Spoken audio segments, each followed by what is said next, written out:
गरीबों की बस्ती थी। कच्ची गलियां, मिट्टी के घर और चारों तरफ कीचड़, कूड़ा और गंदगी फैली रहती थी। लोग इसी माहौल में पैदा होते, यहीं पलते और बड़े होते थे। बस्ती का पहला घर एक दर्जी का था, उसके बाद एक गरीब लकड़हारे का मकान था, फिर एक तेली रहता था और पास ही एक बुनकर की छोटी सी दुकान थी।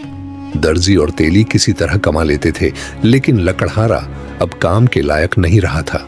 उम्र ज्यादा हो चुकी थी, शरीर कमजोर पड़ गया था। पहले उसकी बीवी घरों में चक्की पीस लेती थी, गेहूं, मिर्च और धनिया पीसकर 1.5 रुपये कमा लेती। मगर जब से उसे खांसी की बीमारी हो गई थी, हकीम ने उसे यह काम करने से मना कर दिया था। थोड़ा भी मेहनत करती तो सांस फूलने लगती। अल्लाह ने उन्हें बेटा नहीं दिया था, सिर्फ 2 बेटियां थीं, आयशा और लैला। बेटियों ने मां से कहा, अम्मी हम चक्की पीस लिया करेंगे, लेकिन मां ने डर के मारे मना कर दिया। तुम अभी बहुत छोटी हो, अगर तुम्हें भी खांसी लग गई तो क्या होगा। पूरी बस्ती जानती थी कि यह परिवार गरीब है, लेकिन यह बात सिर्फ दर्जी जानता था कि कई बार उनके घर में दिन में बस एक ही वक्त खाना बनता है। एक दिन दर्जी ने लकड़हारे को बुलाया और कहा, मेरे पास सिलाई का काम बहुत आता है, कभी कभी मैं मना कर देता हूं क्योंकि अकेला सब नहीं कर पाता। अगर आपको बुरा न लगे तो कुछ काम मैं आपके घर भेज दिया करूं, आपकी बेटियां सिल देंगी, मेरा काम भी चलता रहेगा और आपके घर में भी कुछ आमदनी हो जाएगी। लकड़हारे की आंखें भर आईं। उसने कहा, भाई तुमने मेरी मुश्किल आसान कर दी, मैं यह एहसान कभी नहीं भूलूंगा। दर्जी बोला, मेरी बीवी ने बताया था कि दोनों लड़कियों को सिलाई का बहुत शौक है, तो उनका शौक भी पूरा होगा और रोजगार भी मिल जाएगा। उसने 2 कमीजों का कपड़ा दिया। लकड़हारा खुशी खुशी घर लौटा और बेटियों से कहा, दर्जी बहुत नेक आदमी है, अल्लाह ने उसके दिल में भलाई डाल दी है। आयशा और लैला बेहद खुश हुई, यह उनका पहला काम था। दोनों ने दिल लगाकर सिलाई की। रात तक, फिर सुबह होते ही दोबारा बैठ गई। दोपहर से पहले ही दोनों कमीजें तैयार थीं। जब दर्जी ने काम देखा तो बहुत खुश हुआ। उसने तुरंत 4 रुपए मजदूरी दी और साथ ही 2 और कमीजों और एक सलवार का कपड़ा भी दे दिया। अब दोनों बहनें हर वक्त काम में लगी रहती। उनकी परेशानी कम हुई और माँ बाप को भी सुकून मिला। एक रात जोर की बारिश हुई। सुबह धूप निकली तो कुछ कीचड़ सूख गई, लेकिन गलियों में अब भी गंदगी थी। दोपहर को दरवाजे पर एक फकीर ने आवाज लगाई, अल्लाह के नाम पर कुछ दे दो। लकड़हारे ने दरवाजा खोला और कहा, बाबा जरा ठहरो, घर में पर्दा हो जाए तो तुम्हें अंदर बिठाकर खाना खिलाऊं। फकीर बोला, परेशानी क्यों करते हो, यहीं खा लूंगा। लेकिन लकड़हारे ने कहा, रिज्क अल्लाह की नेमत है, इज्जत के साथ खाना चाहिए। आयशा ने अंदर से आवाज दी, अब्बा जान पर्दा हो गया है, बाबा को अंदर बुला लीजिए। फकीर को आंगन में चारपाई पर बिठाया गया। उसके जूते कीचड़ से भरे थे। आयशा गर्म पानी लेकर आई और खुद उसके पांव धोए। लैला ने सादा सा खाना सामने रख दिया, खड़ी और मक्की की रोटी। फकीर ने खाते हुए कहा, गरीब की कद्र गरीब ही करता है। कुछ देर बाद वह धूप में लेट गया और दोनों बहनें अंदर सिलाई में लग गईं। इधर दर्जी का बेटा अमीर था, अमीर नाम का मगर आदतों का बुरा। न सिलाई सीखी न पढ़ाई, जुए का आदी हो गया था। दर्जी की बीवी चाहती थी कि उसकी शादी हो जाए। उसने लकड़हारे की बेटियों का रिश्ता सुझाया, लेकिन लकड़हारे ने साफ कह दिया, मैं अपनी बेटी किसी जुआरी को नहीं दूंगा। इस बात पर दर्जी की बीवी नाराज हो गई और सिलाई का काम बंद कर दिया। फिर लकड़हारे के घर दोबारा मुश्किलें लौट आईं। जो थोड़े पैसे थे उन्हीं से गुजारा होने लगा। कुछ दिन बाद वही फकीर फिर आया।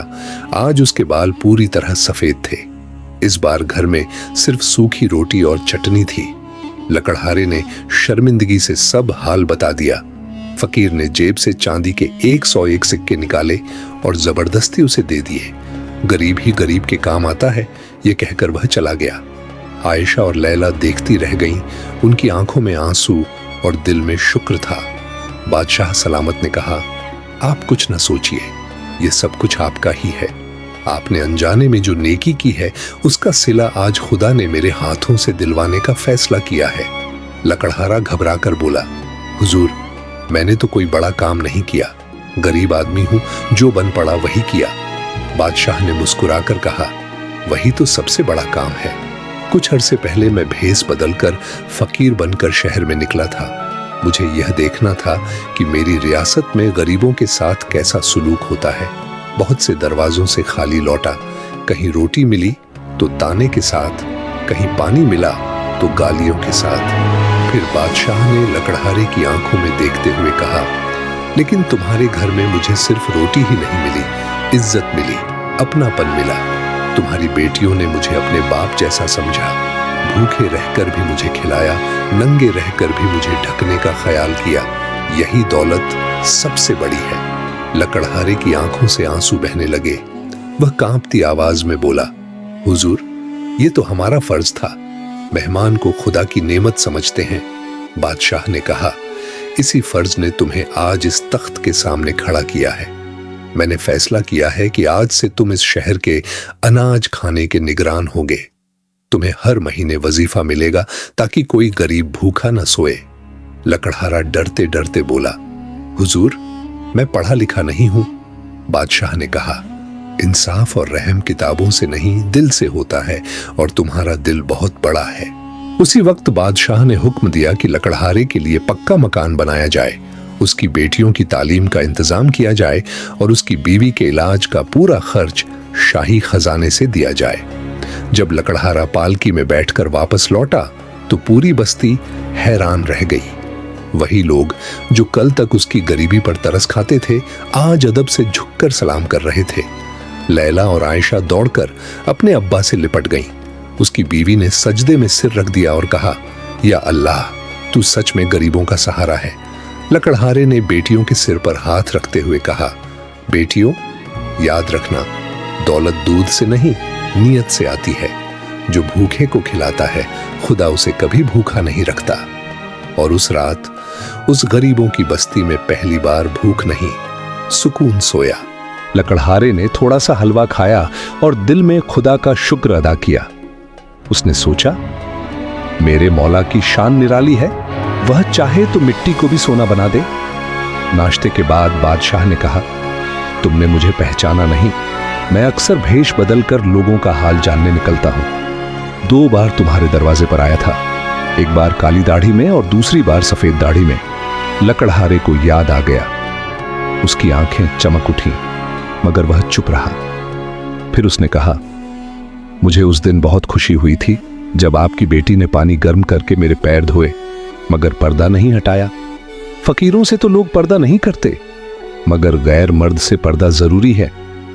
बादशाह ने जब उसकी बेटी की तारीफ की और उसे महल लाने की बात छेड़ी तो लकड़हारे ने विनम्रता से कहा, वह गरीब घर की बेटी है, महल के तौर तरीके नहीं जानती, वह आपको कैसे खुश रख पाएगी। बादशाह मुस्कुराया, यहां रहकर सब सीख जाएगी। कुछ सोचने के बाद लकड़हारे ने हामी भर दी।